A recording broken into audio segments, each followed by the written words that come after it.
Welcome to Rockstar Doctor Life. I'm Melissa Longo.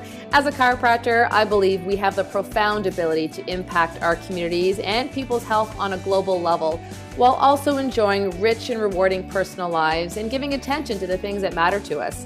Each week, you'll hear an inspiring conversation to give you ideas and insights to rock your practice, pursue your passions, find more connection and meaning in your life, and create a life and business that works for you. Hey there, everyone. I'm on fire this morning. A second interview of the day with another great chiropractor who's doing great things in her own community as well as internationally, working with lots of other docs. I'm happy to introduce you today to Dr. Jennifer Rozenhart. Welcome to the show.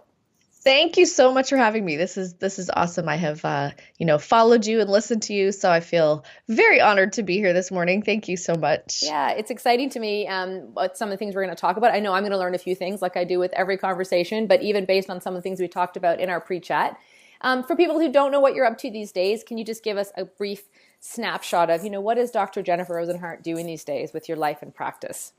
Oh my gosh, a snapshot. Okay, try to make it a snapshot. Let's see. First easy pitch, yeah. So I'm in full-time practice. I practice with my sister, which is awesome. Absolutely love it, here in San Jose, California. I am Canadian, just like you. So I moved down to Palmer West to go to chiropractic college and been in practice here since 97.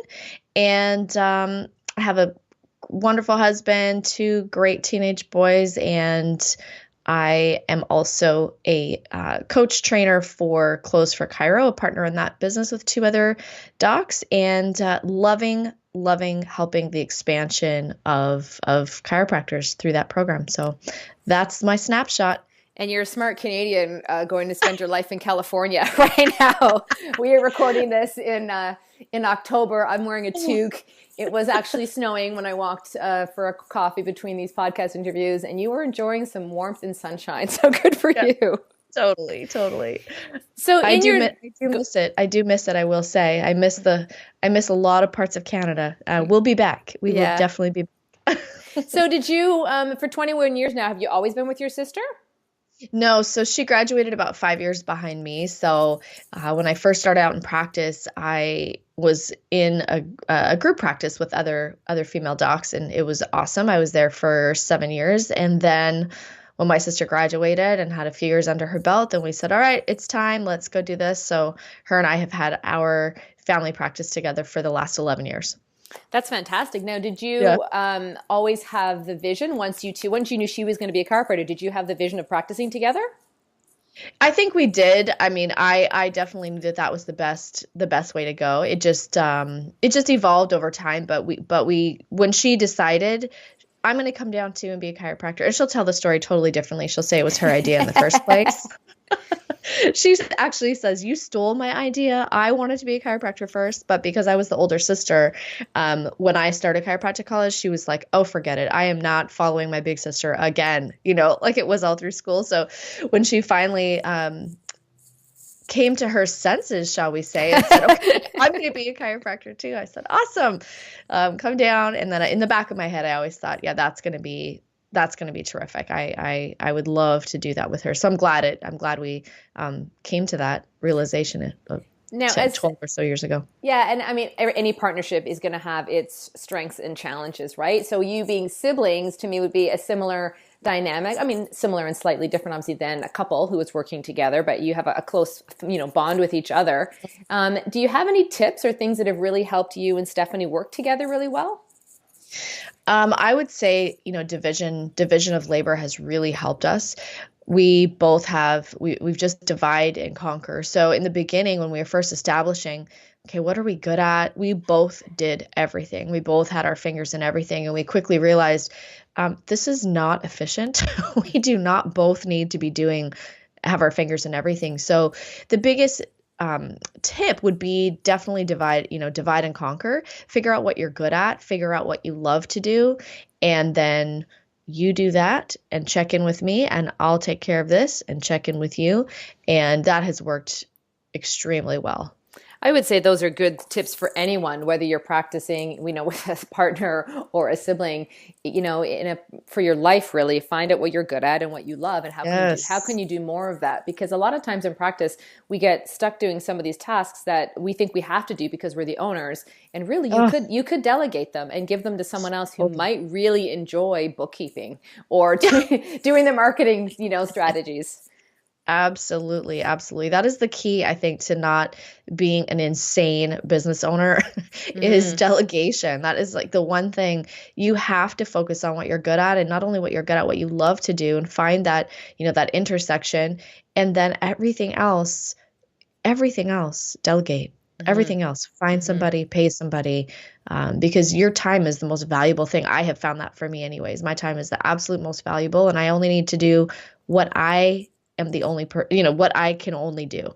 Then Hmm. everything else, let's delegate.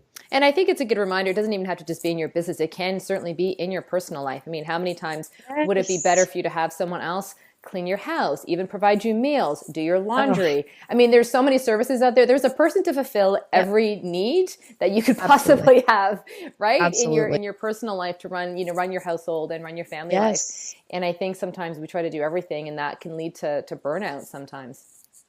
That definitely leads to burnout. One of the biggest, my sons, when they were smaller, I used to have somebody pick them up after school and bring them home in the afternoons where I worked. And, they hated, even in middle school, they were like, I hate that you call her a babysitter. I'm like, yeah, she's not a babysitter. She's like a personal assistant. Don't think of her as, your babysitter. She's really there for me. She's there for meal prep and laundry and all those things. Best thing I ever did. Best thing Yeah. I ever did. Gave her lots to do. Yeah, Well, you clean, you can do this. Yes, awesome. yeah, and I was going to ask you because you've been in practice for longer than you've been a mother, right? And so Correct. Yep. how did your practice life change when your first child came onto the picture? Oh boy, how did it change? Well, it's I was still in a group practice at the time when I had my first, and it was awesome because we had a family practice. It was other women there that, I had a great pregnancy. I had a really rough home birth delivery that ended up being not a home birth delivery. And so I was out longer than I had expected, and it took me a long time to recover.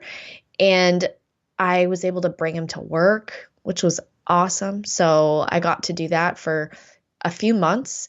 And that really was like the biggest gift when I had my first son. And so, I brought him to work, and slowly we worked into, different forms of childcare and stuff like that. But my practice, I was really fortunate enough at the time that our practice stayed, because of the support of the other women, our practice stayed really um, flowing and growing. It was great. We didn't really miss a beat. Everybody loved having the baby around, and and it was great. But only, and I stress this only because of the great, collaboration, support, and partnerships that I've had along in my career. Was that possible? Well, I was going to just say, I'm glad you touched on that because, we just talked about delegating and looking to others for support, whatever you need. Physical support, sure, to do your laundry or run your bookkeeping, but also the emotional support that we need from other people is Hmm. invaluable.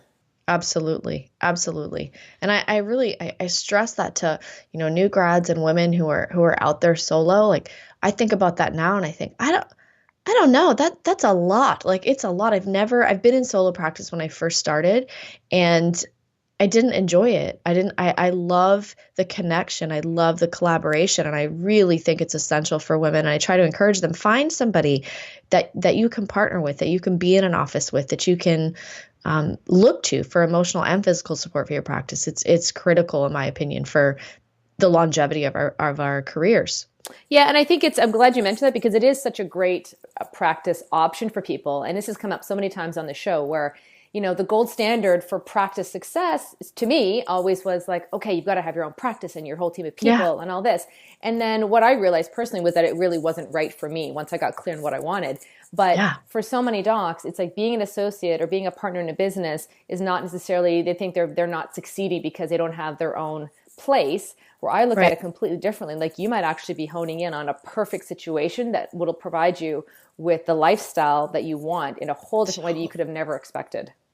Agree 100%. Yeah. 100%. I even Absolutely. have some good, a good friend of mine, practices with two other guys, right? And they Yeah. all have families and they have different roles and different strengths within their business, but they're all partners and it works really Yep. great because Yep. they can work collaboratively with each other. And I think it's something we're going to see more. I hope it's something we're going to see more of within our profession. I hope so too. I really, really do. That's what I'm encouraging anyways So tell us a with little you. bit about what Close for Cairo. I mean, how you got involved with that, and what are some of the things that you guys are working on? Well, I got involved in that because I attended a 2-day masterclass back when it was my current business partner, Dan Bay, and his late partner, Barry, were had a coaching company. And at the time, I went to their 2-day and sat there and realized after 16 years of practice, wow, this is stuff I've never heard. This is, after you've been in it a long time, you think, oh yeah, I've heard it all. I'm going to go to a weekend. I'm going to get a few pearls of wisdom and bring them back. And this was completely different. This was like mind blowing. Like I'd never heard this before. And so coming back from that weekend, I put into practice the things that I had learned. And it was just astounding, the difference in our practice, not only in retention of people, in our bottom line, but just in my fun. The fun was back in my practice. Going to work was fun again. I was confident. It just made a massive difference in my practice. So really what Close for Chiro does is it helps docs get the yes with less stress from the people across from them, from their new people. And based on training chiropractors in sound sales principles and really how to do it in their day one and day two. And, a lot of people get like creeped out and get, weirded out when I say sales and chiropractic, but every single other industry, whether it's in healthcare or whether it's in anything else, has this type of training. And it is a sorely lacking in our profession. And my personal mission is to help women build their practices, have massively successful practices where they're paid what they're worth so that they can enjoy the freedom of private practice. And too many chiropractors that I talk to are still literally living in their parents' basements. And it's not okay with me. We have the absolute best healthcare product in the world, and we need to get better at communicating that to the public and communicating that to the people one-on-one across from us every day in our practices. Mm-hmm. And I think it's important. You said, we are always closing people. You just don't want to think about it that way, right? You're closing your child on putting their shoes on before they, they run out the door. Last night I had to argue with my 12-year-old about brushing his teeth, So it's part of our lives, right? And it doesn't have to be cheesy or aggressive or antagonistic. No. It can be a really positive, powerful experience that ultimately helps people. And I think that's what we all want within our professions, within our practices, is to just lead people to follow our recommendations so that they'll choose chiropractic because we know how life-changing it's going to be.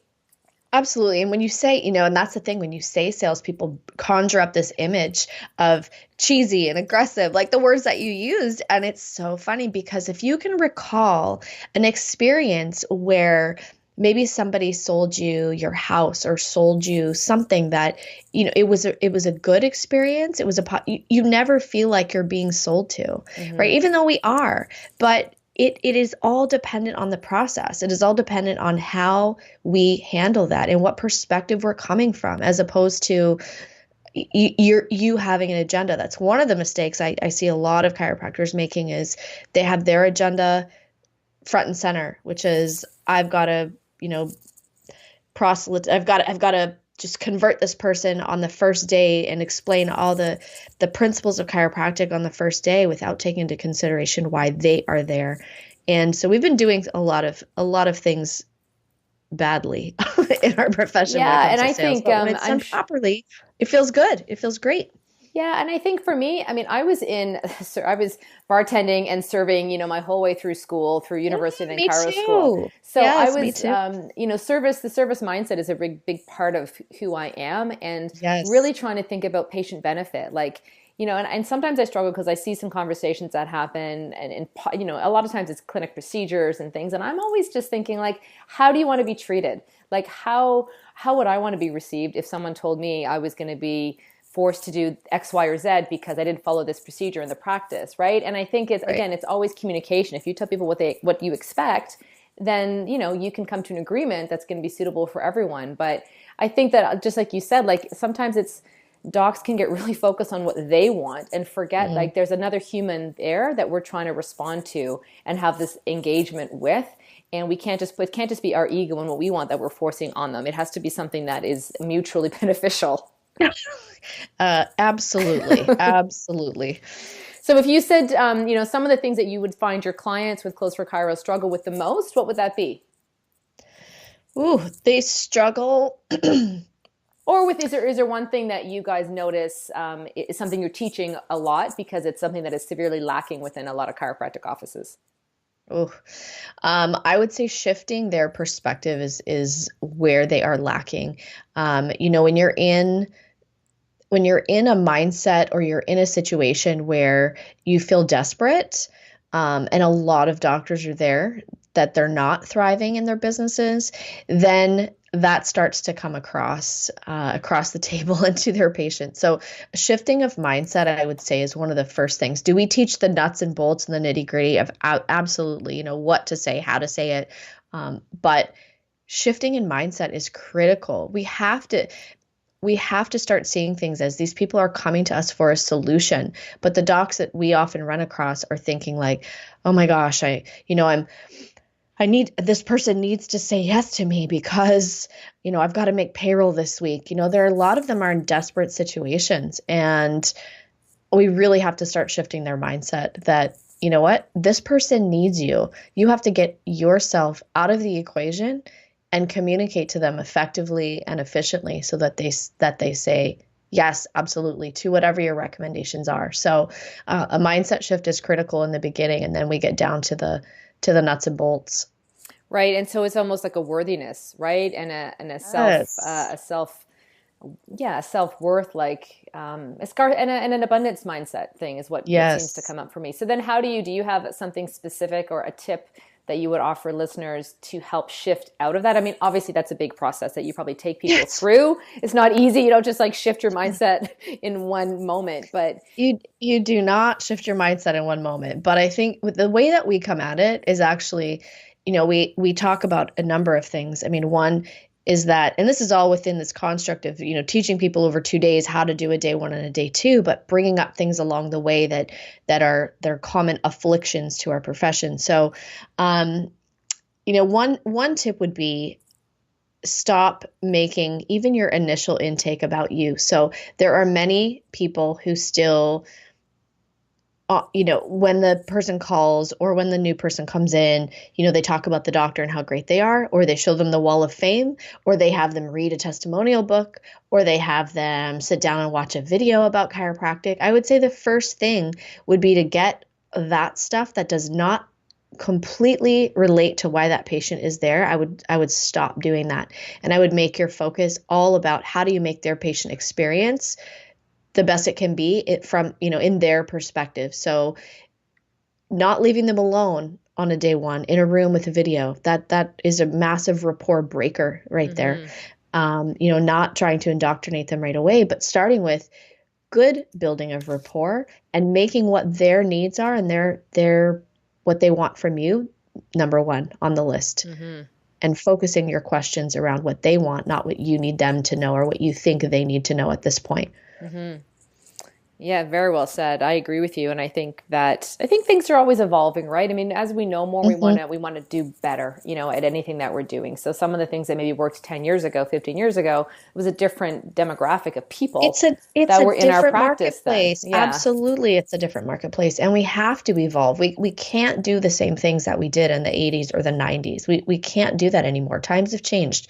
People have less time. They want things to be efficient. I mean, I know you have kids, me too, and practice life, and I have less time. So can somebody make my life easier if they do, handle their process and procedure a different way so that my life can be easier? I'm going with that person. So we have to streamline. We have to get with the times and make things as easy as possible for people in this day and age. Yeah, I agree 100%. So with you now, okay, so you've got CloseForChiro, you've got your practice, you've got two teenagers. Let's talk about how Dr. Jennifer manages her time, because a lot of docs are doing some of the same types of things. Do you schedule yourself? Are you just a freewheeler, letting the days go? Like, what works for you to keep your life, those parts of your life moving, hopefully somewhat seamlessly? Seamlessly. That's awesome. If I ever get there, I will let you know. There's, it's funny. I've always been I've always thought, like, don't say no to anything. Like, say yes. Like, embrace the opportunities. Always say yes. Sure, I'd love to do that. Yes, I'd love to do that. Not to my own detriment, but there's a fine line. And so the biggest way I keep things organized is to have, a block schedule. So I work the same shifts in our office every week. I set aside time for our online work. With CloseForChiro, I definitely set up blocks of time where I can be the most efficient. That's the best thing I can do. I mean, when I'm at work, I'm at work. So the 3 hours that I'm in my office for a shift, that's all I do. I'm not answering emails. I'm not doing anything else. When I come home, I have work for CloseForChiro. I'm online. I'm content creating, shooting videos, that type of work is usually within the same 2 or 3 hour block schedule that I set aside every week. So that's the only thing that keeps me sane. And I try not to do anything after, when I unplug from work, then I have to get to be with my family and not on my phone or anywhere else. So really trying to keep those parts of my life separate is what works the best for me. Is it 100% and seamless? Absolutely not.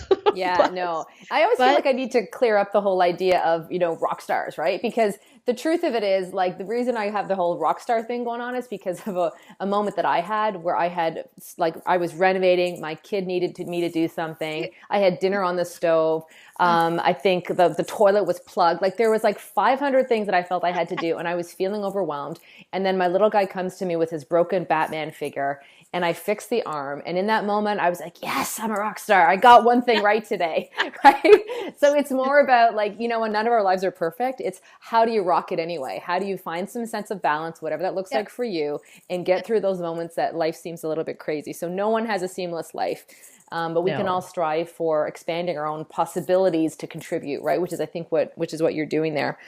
So then where do you make time for Dr. Jennifer, just the woman, like, to refuel you? Do you feel like, some docs either have one or two ways of thinking on this. They either know that they need some downtime to fuel their uptime, or they really struggle with taking vacation time.